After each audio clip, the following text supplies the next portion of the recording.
Okay, the meeting is officially being recorded. Let me get that Discord invite into the chat before I do anything else because I have the short-term memory of a goldfish. All right, everyone. I just want to remind people of the various functions we have on the Zoom.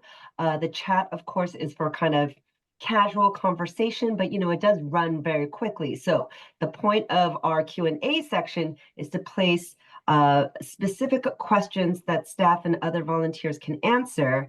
And that way it is saved and outside of the chat and kept separately and easy for other people to access. So please do try to use the Q&A section in your Zoom. If you're not sure where it is, it's in the bottom, and it's just called Q&A. And you'll see that you type your question in. If anyone would like to answer that, that's not staff, and you put it into the chat or you post it as a separate question, then the staff will try to make it, pair it up with the answer. But what we're trying to do is, because the chat runs quite fast and very frequently with lots of chatter, we just want to make sure that the Q&A is kept separate and is an easy place for people to access. Okay, so we've got the Q&A, we've got the chat, and we are recording. All right, go for it. All right. So Discord info is in the chat. Dar is on top of everything as usual, whereas I am here to talk to people. Well, I mean, Dar's here for that too. Anyway, moving on. It's one of those rainy California days where all I can think about is how much I want to go run around in the rain. You could go skiing, Hannah. Uh, you know, Lake Tahoe is I'll only tell you what guys, a 3 hour drive from yeah, I'll tell you guys a really fun fact about Hannah. I've never seen snow. I have grown up in the Bay Area of California. I don't get to travel much, just because I'm always busy or whatever. But yeah, I've never been in snow. I've never really seen snow. So I guess I'm a born Californian. Um, okay, let's jump into some questions that we see. Um, Please put a link to the gold standard Google Doc in the resources channel. It's currently buried. That's a great idea, Alan. Thank you so much. I will make sure to take down that suggestion and get it done.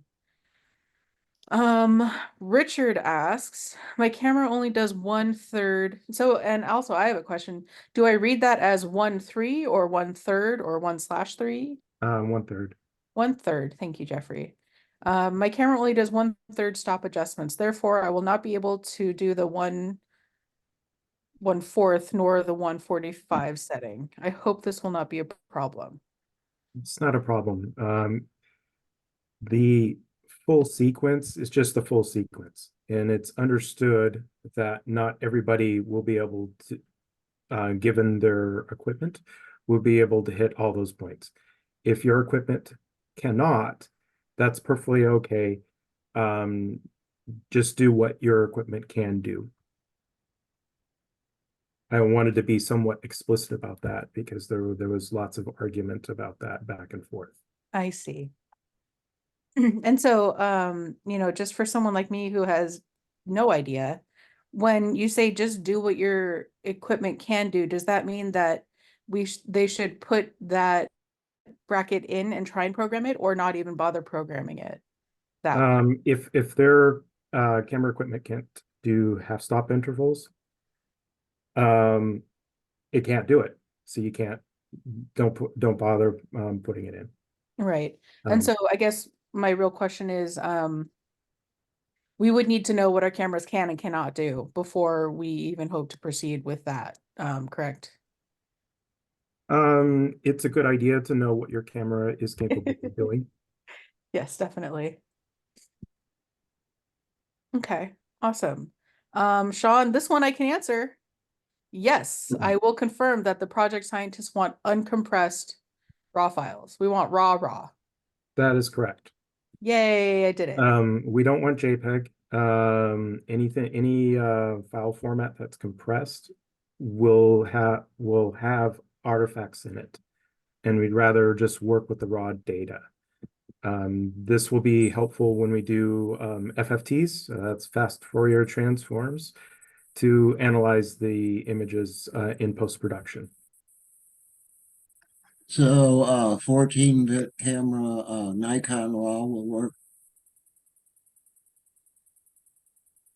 Are you asking if that will work for the scope of the project? Yeah, uncompressed 14 Uncompressed raw. bit RAW, Nikon. Yeah. Okay. Yeah, we know it's going to be big. We know we're going to be taking a lot. The uploads are going to take some time, and we have plans. But this is the very, very, very best way to do science with these photographs you collect. Okay, well, I plan to upload it right off the camera card. Okay. Yeah, that's perfectly okay. Yeah, that sounds great. What kind of GPS receiver is compatible with a MacBook? I don't know in particular. Maybe one of your other colleagues that's on this forum might be able to answer that question. In regards to list of exposures for darks and flats, darks should be taken at the same exposures that you've taken your lights or your images with. Okay. In regards to flats, ideally you'd use your histogram, make sure it's in the 50 percentile, where it's just kind of averaged in the middle.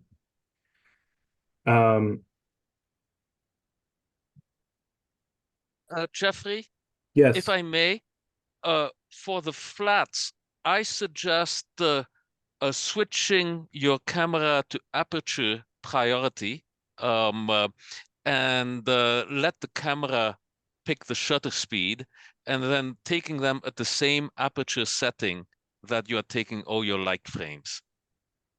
And also make sure that it is focused at the same focus point that it was for the light frames, or that it will be for the light frames. That way you are relatively sure that the lens, all the lens positions, because when you focus the camera, the lenses move around inside the big lens and are all spaced the same. Right. The Okay. idea of the flats is we want to it's like a 50% gray, but Yeah. anything that's kind of vignetted or produces shadows within the frame, that sort of those artifacts are usually due to defects in the optics, and we want to try to subtract those out of the image late in post-production. Technically, they're either multiplied out or divided out, Oh. depending on how you do the math. Right. Yes, and the dark frames will sort of subtract out, but I'm going to let the people who are experts in signal processing.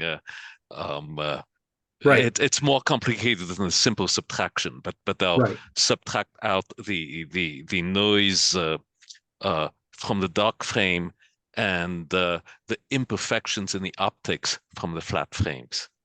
Correct. Yes. Yes. There's a question here. The gold standard lists both 1/2 and 1/3. Is it preferred to capture both sequences, or just 1/3 or just 1/2? If I'm assuming if are supported by our equipment, we'd like to have both. Okay. And the reason being is the areas that we are targeting these exposures for are between 0.2 solar radii out to 3 or 3.5 solar radii out. Okay. And in fact, let me see if I can pull up the paper that I've been kind of reading over. Here we go. See if I can share my screen here.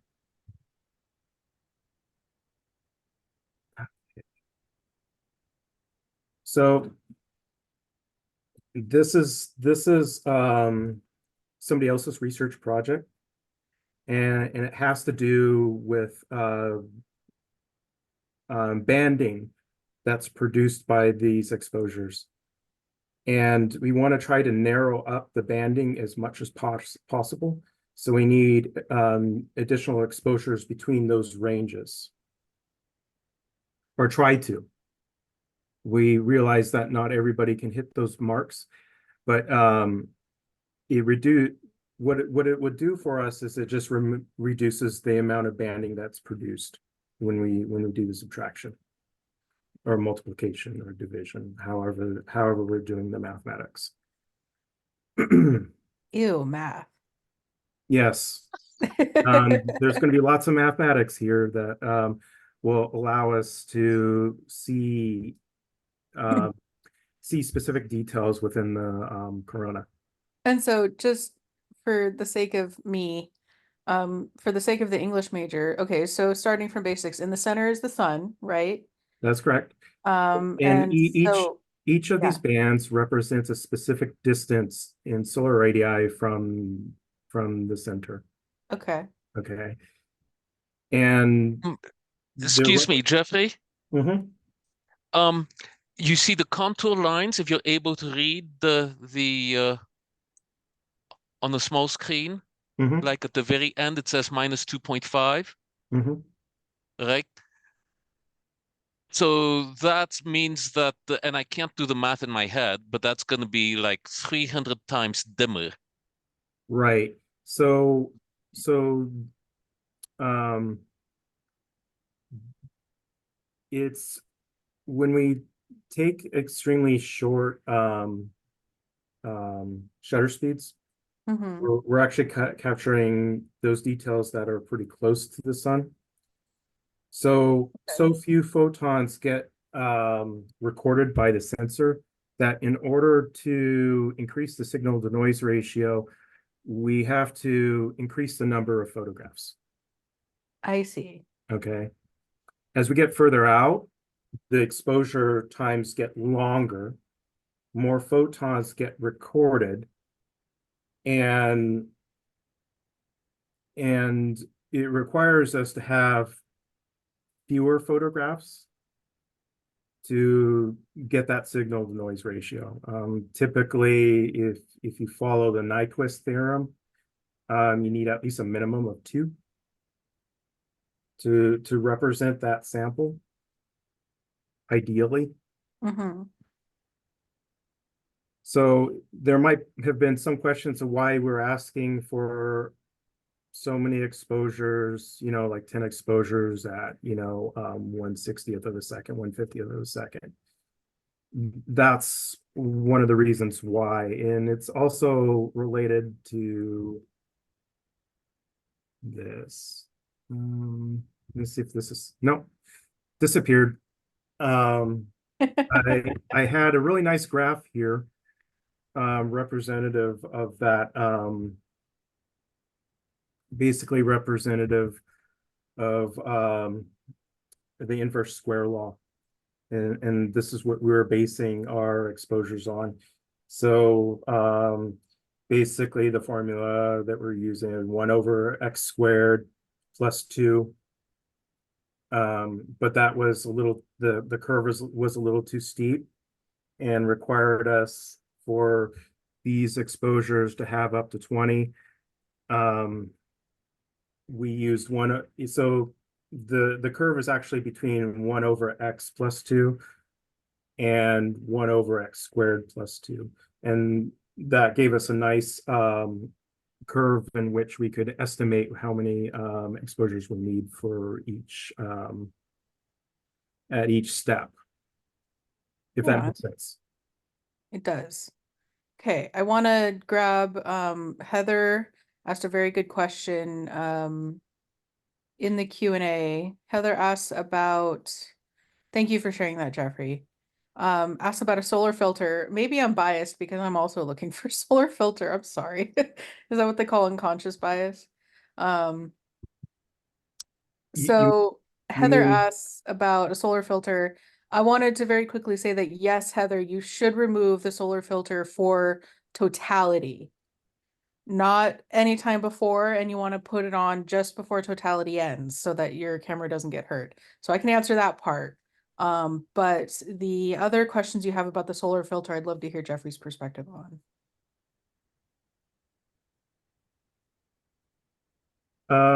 Is the question what kind of solar filter we should get, or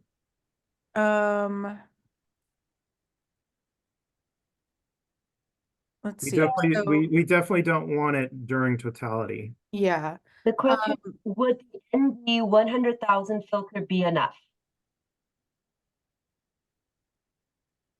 Yes, the 100,000 are the solar rated filters. If you buy them from astronomy places, they call them ND5. Oh, But not to be confused with photographic filters, where ND5 is only 64 times, no, not 64, 8, 16, 32 times reduction. You I want see. you want the filters to throw away nine. Oh God, I can't subtract in my head. This is embarrassing. Out of 100,000 photons, you want the filter to throw away 99,999. Mhm. It That's should be photons, not beers it, on the wall, but it should be I think 1/100th. It lets through 1/100th of the light level. 100,000, Jeffrey. 100,000. Huge difference. Yes. Yes. Hey, Hannah, this is Rick Whitaker. Can I jump a second? Sure. I just wanted to fine tune something you said about the filter in totality. If you're trying to photograph the diamond ring and the Bailey's beads, you actually take the filter off immediately before totality. I see.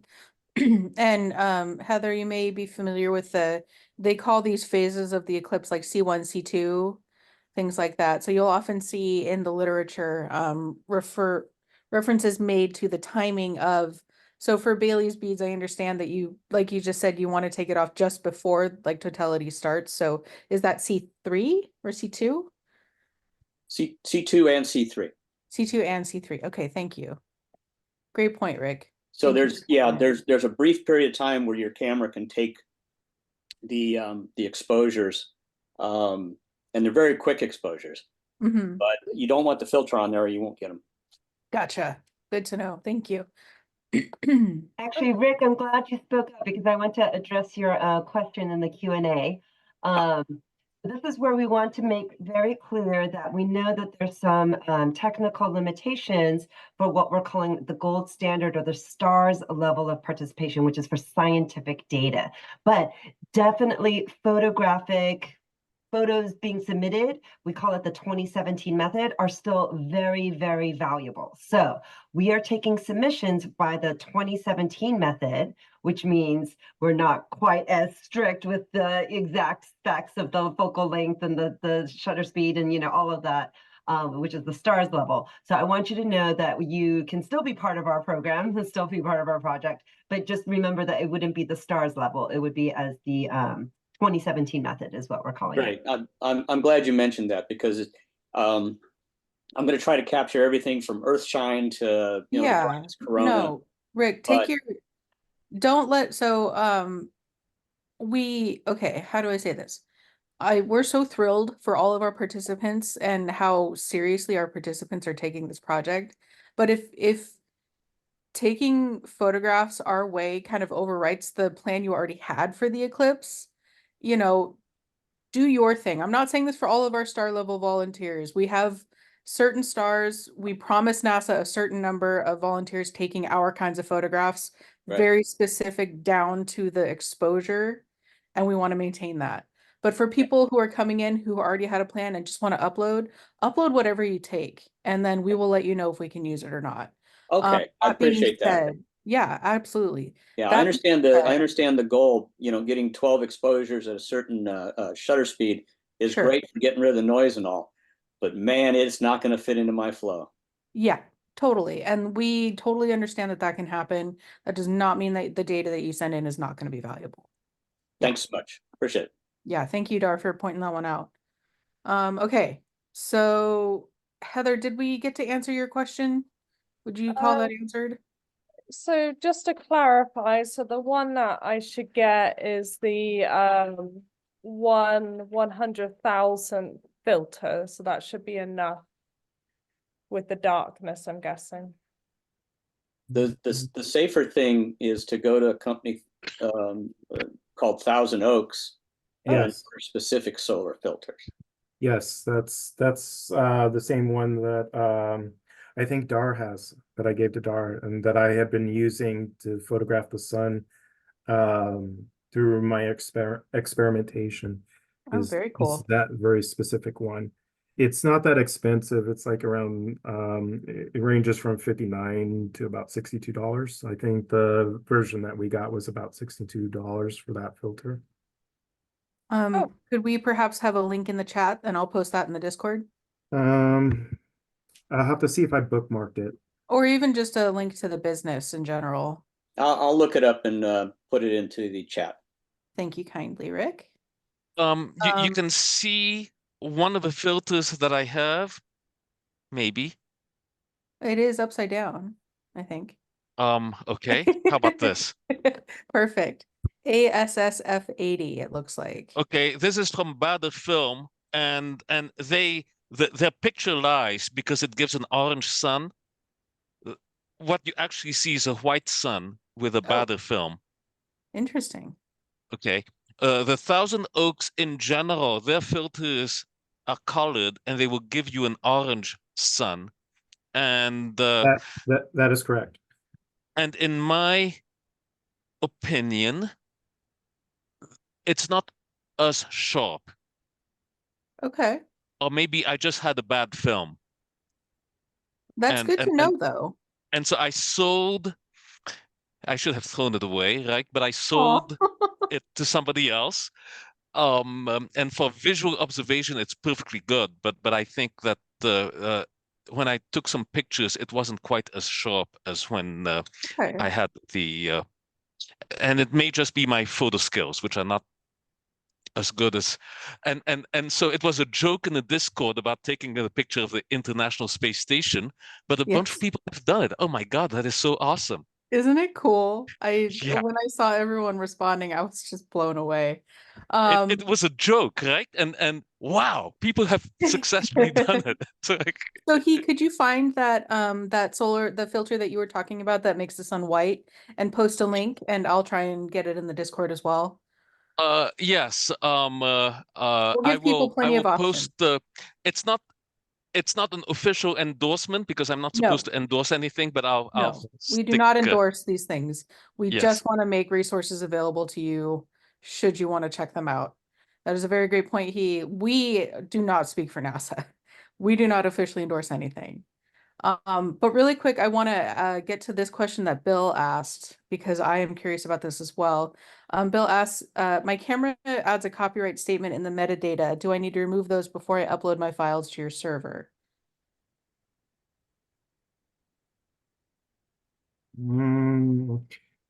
Well,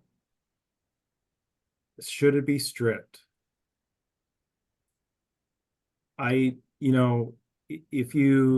If you provide those raw images, it's already with the assumption that they're data and they're going to be shared under Creative Commons 0. Okay. So it doesn't really matter if within the metadata it has like a copyright notice.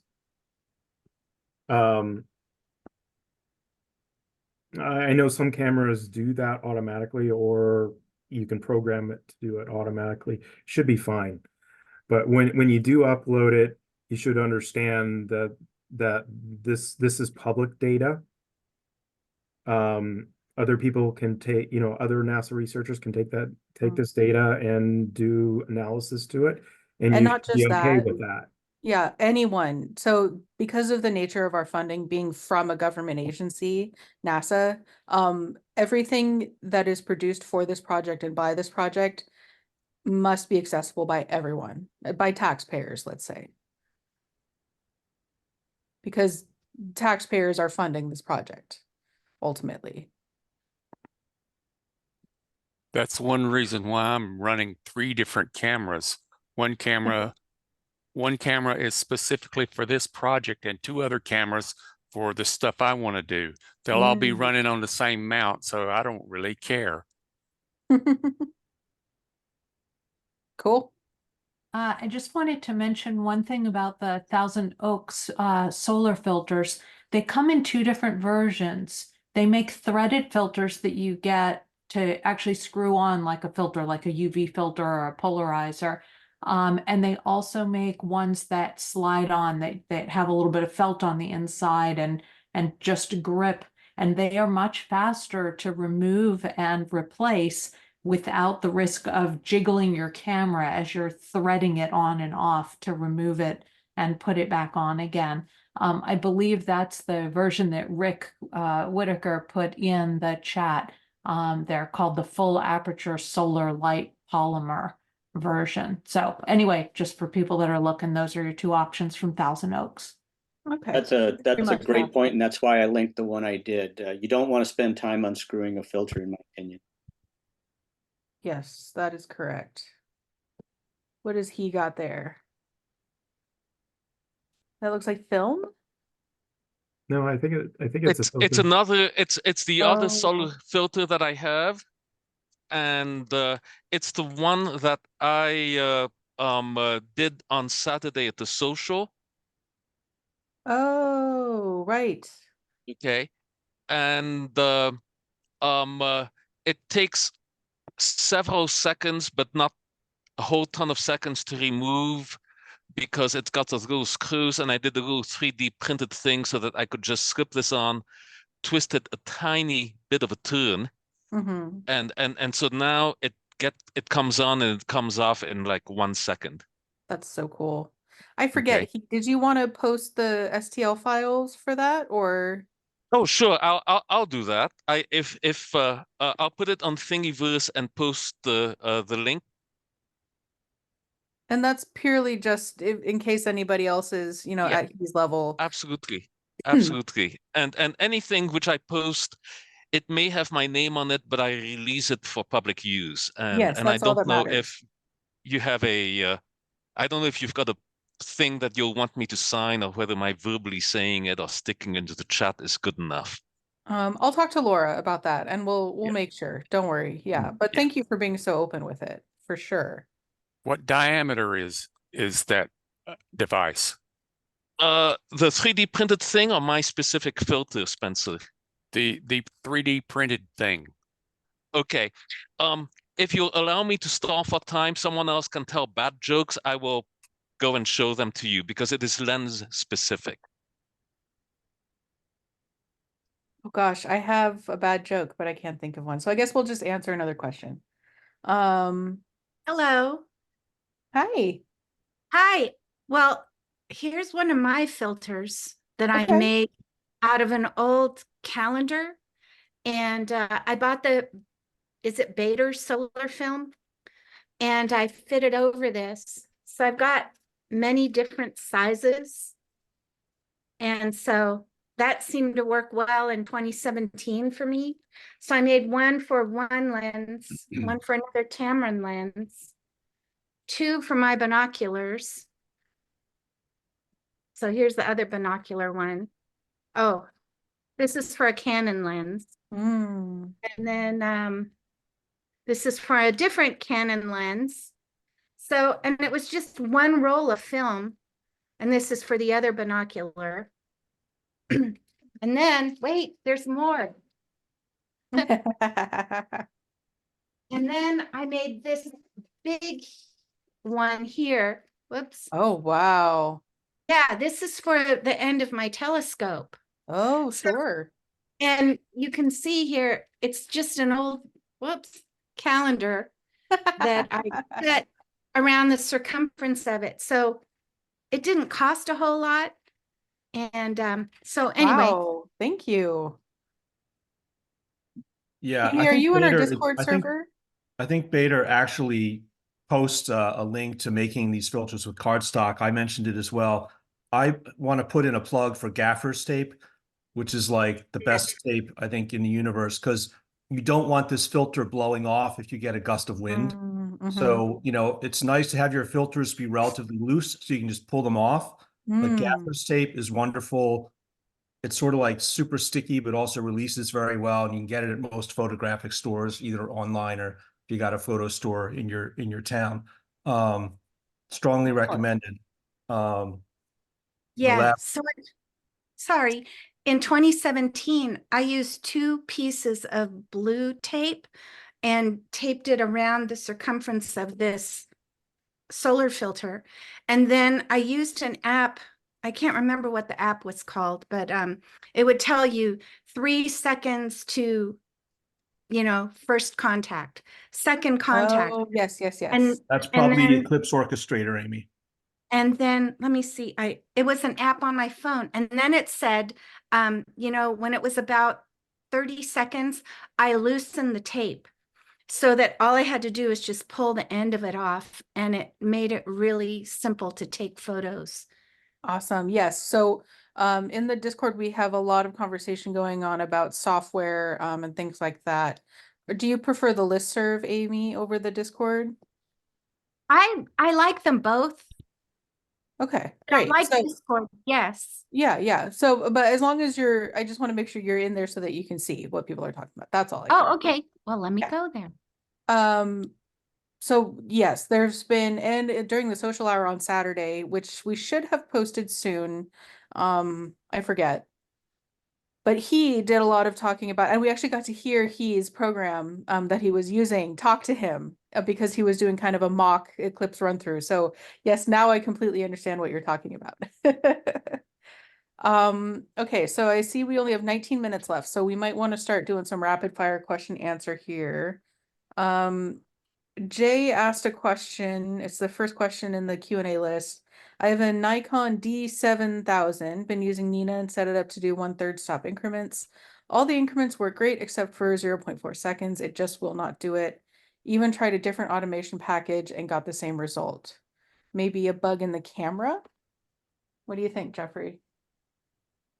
It's possible. It's hard to say because each camera manufacturer, the way it interprets those numbers is going to be a little bit different. And it's going to vary on what significant digits they choose to lop off after. Okay. What would you recommend for moving forward? So if you're not able to get that particular exposure or it causes your camera to malfunction, just ignore it. You can only do what you can do, right? I have the same camera and I just, it rounds it off and pushes it up to the next Level. Yeah, that's doesn't bother the camera. It just doesn't take the shot. Okay. Oh, it takes a shot, but it's not that shot. right. Oh, right. And he had something to present. I forgot. Go ahead, he. Spencer, you see the end of my Canon EF 55-250. You can see at the very top it flares out a little bit, right? Yes.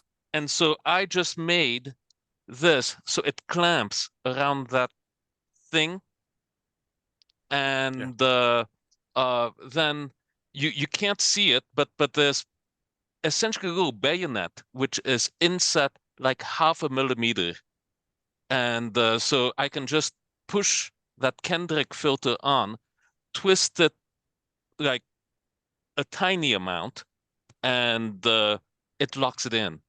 And I'll post it into Thingiverse, drop the link in the Discord. You'll have to modify it for whatever your lens barrel is, right? And famous last words, easy peasy. As soon as I say that, someone will make it much more Not so complex. easy or not so Yes. easy. Yes, I understand. Okay. So Alan, I hear you about the gold standard Google Doc. It is we are expecting another version coming out soon. We have a group of people working on it with us who have pointed out some of the same things you've pointed out. And so we'll have another version for you very soon. So, Richard, no, let's see. Someone asked about their filter not doing white light and doing a colored like he mentioned previously. I believe that's not a problem. Is that correct, Jeffrey? Is the question about a filter like a hydrogen line filter? Like a Thousand Oaks filter versus a white light image. It'll be off the scope.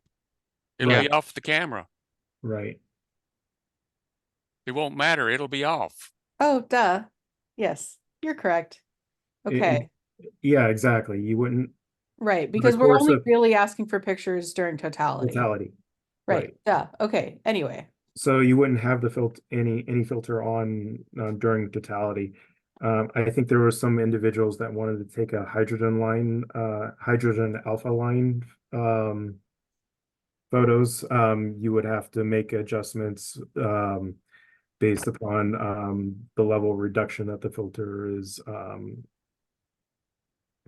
reducing the light level to, I if that see. makes sense. Okay. But I'm assuming if you're using a filter like that, you know how to do that. Yeah, yeah, And they can do whatever they want. they can do whatever they want. Yeah. Okay, so from Daniela, please confirm that the photos we would like to contribute include 1, the exposures in the gold standard list, 2, flats, 3, darks, 4, GPS location if not included in the metadata of each photo. And temperature. And Ambient. temperature. Ambient temperature. In the new version of the guide, we're asking for a bias frame. But that one is just with the lens cap on with the fastest shutter speed that you have that's available to your camera. Most cameras do 1/4000th of a second. Yeah. And you could just take one shot. Jeffrey, are you positive about one shot? Has Raphael found that is statistically sufficiently significant? Well, there's lots of differing opinions. If it was me, I would take a minimum of 12. Okay. Right. It doesn't cost me any time to do 12. I'm happy to do 12, but that will cause your servers to come to a grinding halt when you ask us to upload the.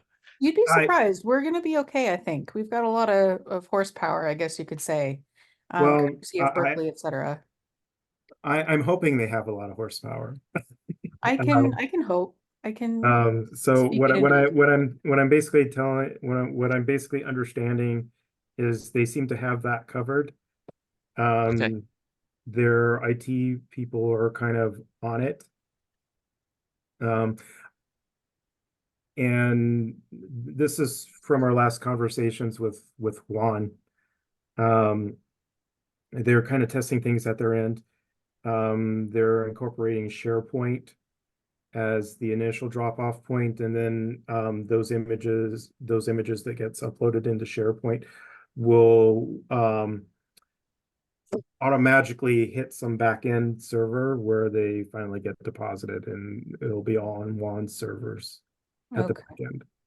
Yeah, and we'll be testing that this week and before the eclipse, and we will have updates for all of you. Don't worry. Right. That's a lot of data for SharePoint. Sure. Okay. Sure, but I'm assuming that the people I know what it's like.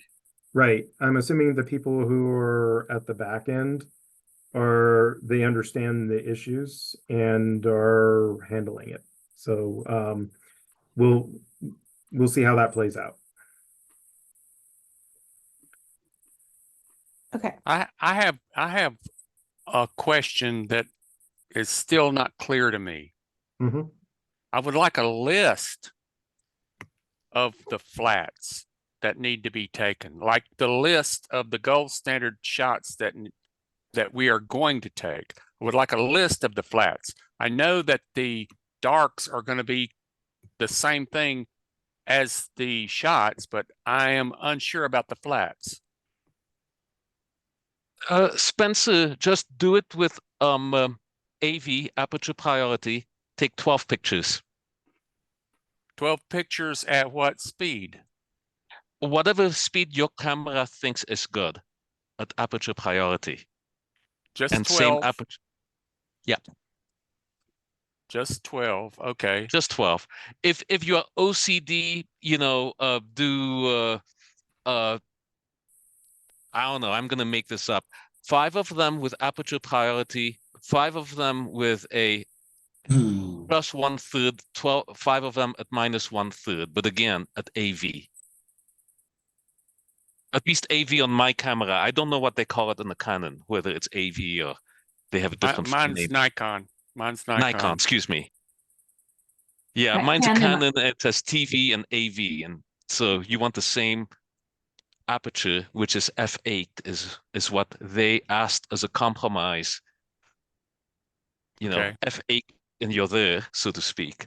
F8 and aperture priority. Yep, and the camera is smart enough to get the histogram in the middle. Right. Okay. It's that 50 percentile. Yeah. It's like a middle gray. Yeah. And if it's anywhere from 33 to 66, and those are not exact percentages, the software people are smart enough to calculate wouldn't do I a think Fourier transform, I'd do a Gaussian, but that's me. I'll let your data people figure out the correct Right. algorithm. That's probably I want to say that's a Troy question. He's working on Yeah. being able to figure out which exposures are the right one. Mhm. And coming up with an algorithm to figure that part out, especially if it's one of those things where you're kind of bracketing Mhm. and not doing it through the histogram, right? Like you have the histogram up, you're making all the adjustments as appropriate. Then you're just taking your 12 shots. The algorithm should be able to discern which ones need to get processed and which ones don't.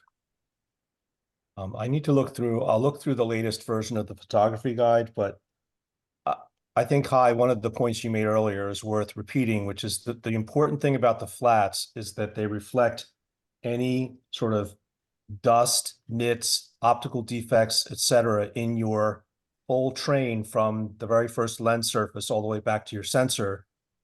And so you really do want to take those under the same conditions as you took your Eclipse photos. I do a lot of sort of deep sky astrophotography, and you'd be really surprised when you do good flats what kind of stuff is in between your lens and your sensor. And so I'd also want to point out, this is something that all of us can do and figure out before we go to the Eclipse, right? I mean, we're going to have like a t-shirt or some sort of diffuser in front of the lens, and you can figure out what is a good set, of exposures that works at f8, which we're going to be running for the Eclipse. So, I mean, it is important to have that sort of mid histogram because you want enough signal to noise, but you don't want any of the pixels saturated. So, Right. I think all the advice has been good, but I would just suggest to people that, we can do this before the Eclipse starts. You can do it anytime you got a clean t-shirt, you could do it tomorrow. And at least get a sense of what's going to work at f8 and ISO 100 or 200.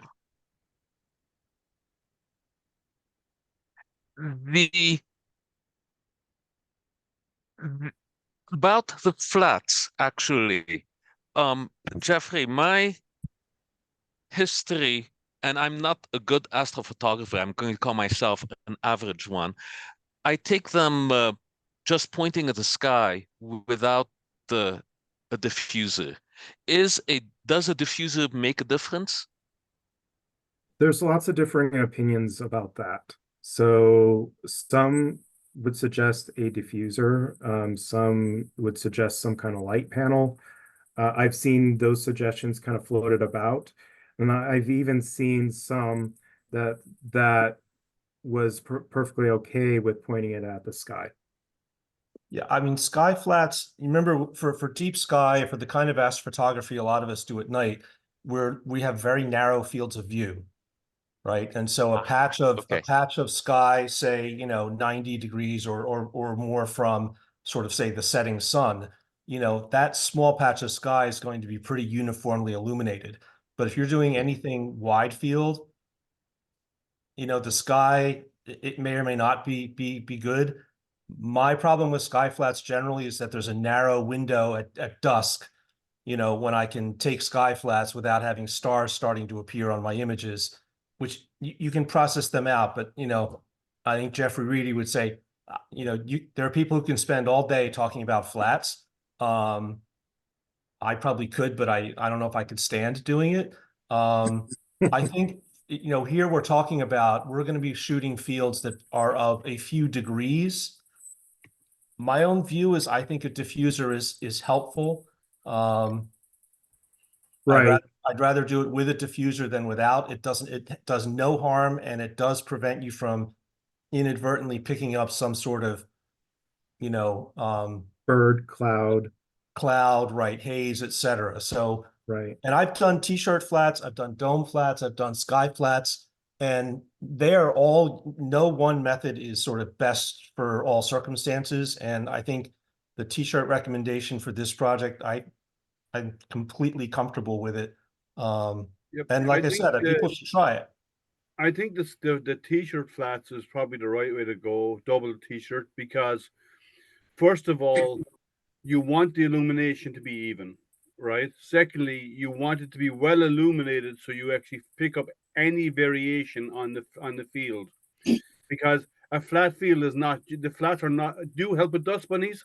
Don't get me wrong, they find the dust bunnies, you can eliminate them, but you want to get any optical variation that's introduced as well, right? Any vignetting that's introduced. And Yeah. that's what the flat is going to produce. So that can be extracted out of the image later on. Right. So I would say that a good, nice, heavy, go wherever you are, go to the store the day before, the day of, or the day before, buy a $5 or $10 t-shirt, double it up, and a rubber band over the front of your scope. You can do it after you take your images on the day of eclipse, because you don't care about time at that point, right? Can I jump in for a second, Liam? Sorry? Can I jump in for a second? Sure. I just want to show the folks something. I've done the t-shirt for several years now, and I can't tell you how many times rubber banding it, I've changed the focus, which kind of ruins your flats. So I built this thing, and I don't know how well you can see it. The needle pointers out there will recognize the wood frame. Oh my goodness. I love that so much. And I stretched 2 t-shirts across the wood frame. And so there's no creases, and it's a clean shirt, which most of mine aren't. And it just goes over the top, and I put my iPad on it because I'm usually at night, and illuminate it. And this has worked really well for me. And I just throw it in my bag and carry it around. Cool. But Yeah, Rick, you want to make sure that you haven't, I'm sure you've done this well, but you're not stretching it unevenly, for instance. I mean, there's a million ways to kind of mess this up. And if you just don't get too crazy about it, it's usually completely fine. Right. Okay. But that's a good suggestion. I like the needlepoint frame. I was trying to solve the rubber band thing, changing my focus, which for me, being a klutz in the middle of the night, it happened every time. Here's what I did for my solar filter. I could do the same type of thing. Yeah. For my flats. It's 3D printed. You just put t-shirt in between these instead, and now you can actually flip it up and down if you want to. And this is 3D printed. This is I haven't put the magnets in this yet. I'm going to put magnets here. So it actually, when it goes down, it locks itself closed. So it won't blow. That's pretty nifty, Liam. Where's the STL for that, Liam? It takes. I can share the STL if you want. I can post it. You might want to tweak it because the size, the opening here will vary, obviously depending on your scope or your lens. This is designed for a camera, because I'm going to be using 2 rigs, and I even 3D printed a little box to put it in. Oh my gosh. Love that so much. So, but I'm going to be doing, I have one as well for a telescope, a larger version of it. It's not in this room with me, but I do have one for a telescope as well. Okay. And something like that, you could do that for the flats. You just put the t-shirt between it and sandwich it. Just 2 little bolts on it, 2 little screws to hold it closed. All right. Might just, we yeah, do have to thank you so much, everyone, for sharing. It's so very cool. We are going to have to shift gears now, though, to begin our official volunteer meeting. So Dar, do we want to stop recording and then start a new recording? Yeah, let me stop and then let's let people come in for a couple of minutes, maybe at Yeah. 5:02 or 5:03, and then we start recording and Okay. officially start. Cool.